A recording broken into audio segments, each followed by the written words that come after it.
Hello. Before we begin, just take one breath with me. Nice deep breath in, sigh it out, and just start settling into your body. And I want you to really feel into this. Have you ever looked at your life and quietly thought, how did I get so far away from myself? Maybe you're overfunctioning, working, leading, building, achieving. And maybe from the outside, your life looks successful. Maybe it looks perfect. But internally, you feel disconnected, unfulfilled, restless, heavy, frustrated. And then the mind starts searching. What is my purpose? What am I supposed to be doing? And why do I feel so lost? Just think about that. If that's you, this episode is for you. Because today we're talking about purpose, but not in the motivational way, the surface level way. We're talking about why so many intelligent, capable people lose connection with themselves and what it actually takes to reconnect. Welcome to the Aligned Human Project podcast, where consciousness meets creation and hustle gives way to harmony. I'm Dawn Elgin, contrarian soul guide, spiritual CEO, and founder of Practical Spiritualism. This is a space where we explore what it truly means to be human, aligned, awakened, and in flow with the field of life itself. Together, we'll bridge science and spirit, energy and embodiment, purpose and prosperity, so you can remember who you are beneath the programming and reclaim the power to create in full alignment with your soul. Because the next evolution of humanity isn't out there, it's in here. This is the Aligned Human Project. Hello, and welcome to the Aligned Human Project podcast, where consciousness meets creation and alignment becomes a way of life. I'm your host, Dawn Elgin. And today we're going into something I think millions of people are quietly experiencing right now. The feeling of being disconnected from your own life. Not because you're broken, but because survival became louder than truth. So let's start here. I don't actually believe most people are lost. I think most people are overloaded, overstimulated, overperforming, overthinking, overcommitted, over-identified with survival. And eventually, the nervous system gets so consumed with managing life that people stop hearing themselves clearly. This is one of the hidden costs of chronic stress. Not just burnout, disconnection. What do I mean by disconnection? I'm talking about leaders functioning while internally exhausted. And when I say leaders, I can be talking about leaders in business. I can be talking about leaders in families, parents, teachers, nurses, doctors. We often don't think of ourselves as the leader of our life. We're often functioning while internally exhausted.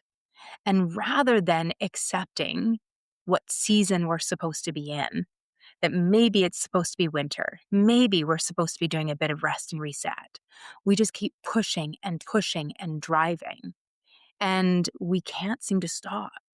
I also mean people consuming endless information, but never listening inward. So think about it. We are reading the next book, listening to the next podcast, watching a YouTube, asking ChatGPT, and we're getting all this information, but we're not listening. Does this resonate with me? And it's okay for it to be uncomfortable, but does it feel like it's truth? And then if it does hit, do we actually stop to embody it?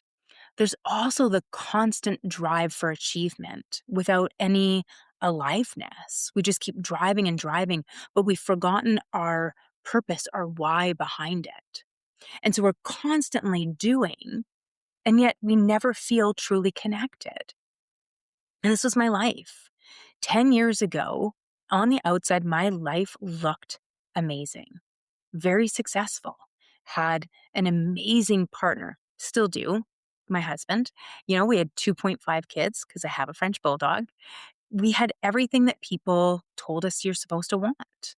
Great job, great family, beautiful house, get to go on vacations. All the things I thought my whole life. I grew up poor, single mom, only child, ended up becoming a single mom with a single child, ended up becoming bankrupt, went through all of it. And so then we compensate and we drive and we push. And at first, it's to give my son a good life and to be able to take care of myself and to take care of the two of us. But then it keeps going and it keeps going. And suddenly it was 10 years ago and everything looks great. And inside, I didn't feel fulfilled. I loved what I did or aspects of it. And yet something was off. Here I'd worked all my life to have everything I had, and yet I didn't have time for my children. I didn't have time for a good conversation and connect with my husband. Things were off. I was constantly busy. You cannot hear your deeper truth clearly in chronic internal noise. Now, this is where science really matters and how it supported me in coming back into a sense of alignment. You see, your nervous system directly shapes your perception. When your body perceives ongoing stress, the brain shifts resources toward survival, toward threat detection, prediction, control, problem solving, and urgency. Your eyes overfocus. This involves systems connected to the autonomic nervous system, stress hormones, emotional processing, and intentional filtering. So, in short, stress narrows our awareness. It prioritizes what keeps me safe right now, not what feels meaningful, what feels aligned, what feels true. This is adaptive short term. But when stress becomes chronic, people begin living almost entirely through our survival cognition. That looks like always managing, reacting instead of responding, performing, preparing. How many fake conversations have you had today? And eventually, the deeper internal signal gets drowned out. This is one reason that burnout often creates existential crisis. Because once the striving slows, people realize they no longer know how to hear themselves. And then identity gets layered on top of that. See, many people aren't living from truth. They are living from adaptation. And really, I should say they are living from maladaptation of identities or the roles they felt they needed to take on to survive in their families, at work, or with friends. Identities such as the achiever, the perfectionist, the caretaker, the fixer, the survivor, the people pleaser. And these identities often are formed intelligently. They were adaptations to environments, expectations, pressure, emotional survival, or even belonging. So eventually, people stop asking, what is true for me? And they start asking, who do I need to be to succeed, survive, or be accepted? And that's where disconnection begins. So we'll go back to that 10 years ago. And I was terrified to slow down. It was uncomfortable to not have drama and chaos in my life. It was uncomfortable for my nervous system because it's what it knew. It'd been living that way for a long time. And I was also uncomfortable because I had an identity that was fused with my productivity. So I wore busy like a badge of honor. I bragged that I worked 60 to 80-hour work weeks. Not healthy. And there's times where we need to push and do these things, especially if we're in a startup or a new business, that sort of thing. Don't get me wrong. There's moments that we need to do that, but it's designed to be in a short-term push, not to be in a zone like this where we live like this for decades at a time. And when we live like this, what ends up happening is leaders start recreating survival cultures. So we recreate the trauma that we grew up with. We recreate it in the relationships, in the staff that are around us, in our coworkers, our partners. We will even look at it even as employees. We will look for somebody that will fulfill a role that we're even unaware of. So start looking at the people around you and ask yourself, who does this person remind me of? Is it an ex? Is it a parent? Maybe a sibling? Who around you is mimicking a previous relationship that this is a hope subconsciously to gain closure over? Because see, that's what we'll do. We'll recreate our trauma and our drama over and over, whether that's at work or at play. And this is the problem with living in a survival mode, is we will keep going back to what we know, even if it's dysfunctional. And when we're leading from a survival culture, then teams start operating from fear and proving. So we just recreate it. Many organizations are full of survival identities, managing other survival identities. And this is also why mindset matters so deeply. Many people think mindset is just positive thinking. It is not. Mindset is often a deeply conditioned way of interpreting yourself and the world. And much of that conditioning begins early in life through criticism, comparison, even achievement pressure. What about emotional safety or the lack of it? It's created through belonging dynamics and praise patterns. Over time, people begin building identities such as, I'm only valuable when I succeed, or if I fail, I lose worth. If I struggle, something is wrong with me. I have to prove myself, or I can't let people see my mistakes. That is often fixed mindset, not just mentally, but emotionally and physiologically. Because when the nervous system experiences mistakes, failure, or visibility as danger, growth itself can feel threatening. And many adults are still trying to create a new life through a mindset built to survive the old one. We don't realize that certain behaviors, such as perfectionism, is actually a protection. Just think about that. Maybe it's you, maybe it's somebody around you that's a perfectionist. Does it look healthy?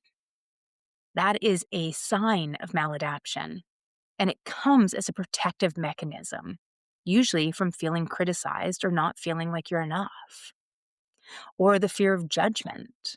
I myself spent years not wanting to be visible because I didn't want to be judged and found lacking. Even things like avoiding risk, needing to have plans A, B, C, D, E, F, and G, or imposter syndrome, where we feel like we're not enough, we don't fit. Often, we as adults are still trying to earn our worth. Growth becomes difficult when the nervous system experiences change as danger. And this is where the 5 elements becomes incredibly powerful. Ancient Taoist wisdom understood something modern cultures often forget. People adapt differently under stress. Some people become relentlessly driven, always pushing, always striving, always forcing outcomes. And that's often a wood imbalance. Pressure, frustration, even our achievement that is tied to our value, to our worth.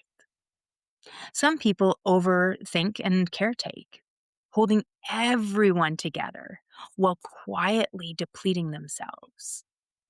That reflects an earth imbalance, worry, overgiving, and an emotional heaviness. Is the weight even yours to carry? Some become scattered and overstimulated, always moving, reacting, chasing stimulation. And that can reflect fire imbalance, a restlessness, dysregulation, and a lack of grounding. And then some become rigid and perfectionistic, trying to create safety through control. That reflects mental imbalance, self criticism, grief, fear of imperfection. Usually they don't feel like they belong. And then some collapse into fear, hesitation, mistrust, exhaustion, or withdrawal. And that reflects water imbalance, depletion, nervous system fatigue, and a lack of inner safety. Different adaptions or maladaptions, same root truth. The system adapted to survive. And now this is where field and form ties everything together. So your inner field, which includes your emotional state, thoughts, identity, beliefs, ego, nervous system patterns, stress responses, they all shape the form of your life. So if the field is survival, life will organize around survival. But when the field begins to shift towards coherence, presence, and truth, we get regulation, self awareness, and response ability, the ability to respond. Clarity emerges, and then purpose emerges. Not because you forced it, because the noise stopped running that system. So let me ask you this.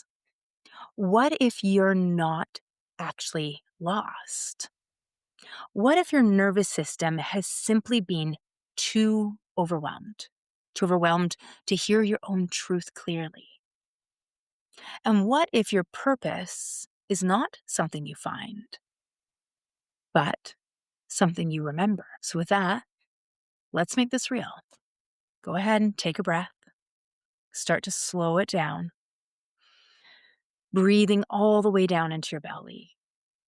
Inhaling and allowing your pelvis and your belly to fill and expand. And as you exhale, allow them to gently contract, to retract. Just feel that rhythm, that ebb and flow with your breath. And now ask yourself, where in my life do I feel the most disconnected right now? Work, relationships, joy. How about your body? Purpose. It's okay if there's more than one. And now ask, what mode have I been living in? Keep breathing. Pressure, fear, overgiving, perfectionism, maybe survival. Just notice.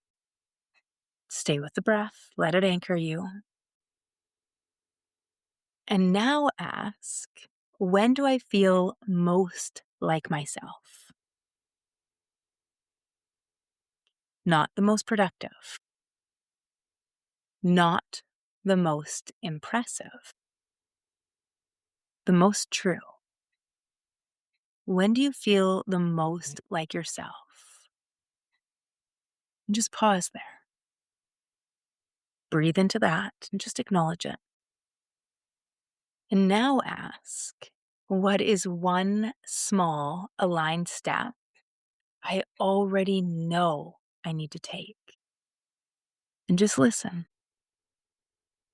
And if you have the space to do it, you can pause here and even do some brain dumping and journaling on it. Remember, you are not broken.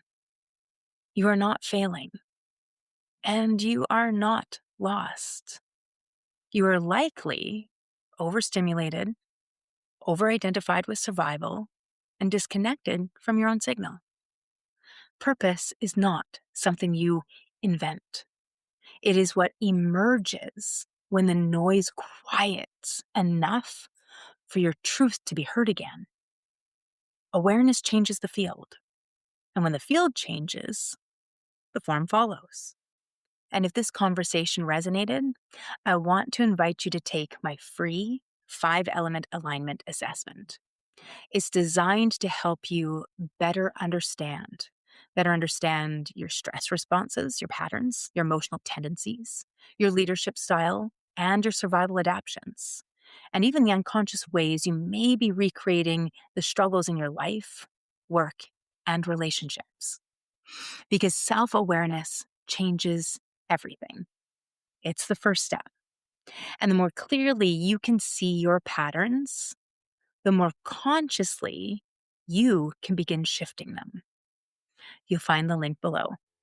And if you want to go deeper, this is the work we do inside Align Your Life and the Aligned Human Project and Alignment Operating System, helping leaders and teams stop recreating trauma patterns in the workplace and in their lives and start leading from alignment instead of survival. If you're here to build a life that does not cost you your nervous system, to lead, to love, and create from alignment instead of exhaustion, you are in the right place. This is practical spiritualism. This is the Aligned Human Project.